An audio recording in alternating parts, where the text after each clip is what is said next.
At Johnny Basher via Twitter wants to know what would happen if the Earth stopped rotating for a second. Oh, yeah, that would be disastrous.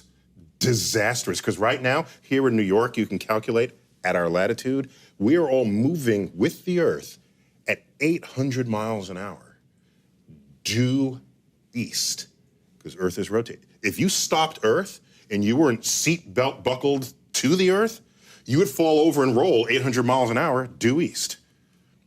It would kill everyone on Earth. People would be flying out of windows, and that would just be a bad day on Earth. I'm just saying. Now, if somehow we all slowed down, so anything not bolted to the Earth would fly due east, 800 miles an hour. That's what happens to you in a car if you hit a brick wall and you're not wearing a seatbelt. You keep going. That's why you get hurt in those kinds of accidents. But if somehow we all slowed down with the Earth, then okay, that's fine. I mean, people think, well, somehow we'll be weightless or we'll lose our atmosphere. No, it's just that you'll have really long days. At Ski Boot One asks, what's the thing that has surprised you most in the physics world? In the physics world, I'm surprised, can I give a cop-out answer there? I'm surprised that the United States could lead the world in particle physics for most of the 20th century and then just abandon that leadership.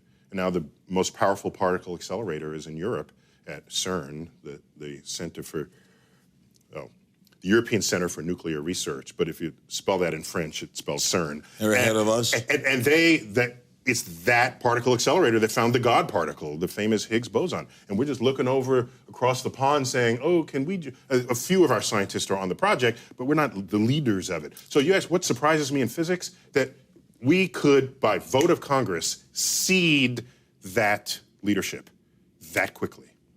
And I'm astonished. I wonder, what country am I living in? It's not the one I grew up in. It's something different. I know it's a cop-out answer, but that's how I feel. Danger Dave 723 tweets, what obstacles do we have to overcome in order to facilitate interplanetary travel? Oh, okay. You know, Voyager just left the solar system. The Voyager spacecraft, it was in all the news a few weeks ago, traveling fast, all right? And it's at this boundary between the sun's influence and the galactic influence.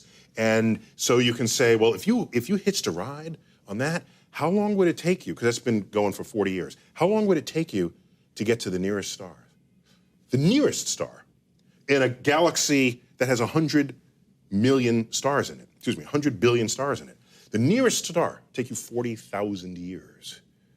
So the question, what does it take to become interstellar space?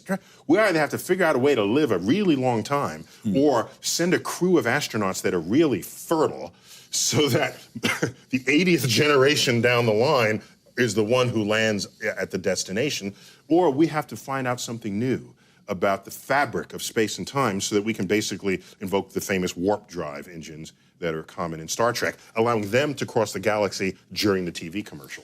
Jean Lacharon tweets, I love that. What can we expect the North and South poles to shift? When can we expect them to shift?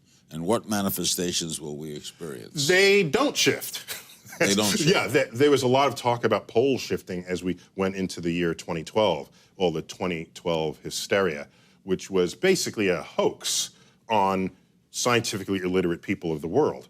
And so the pole, Earth rotates, and the pole bobs up and down over tens of thousands of years, and we oscillate like this, the way a top does.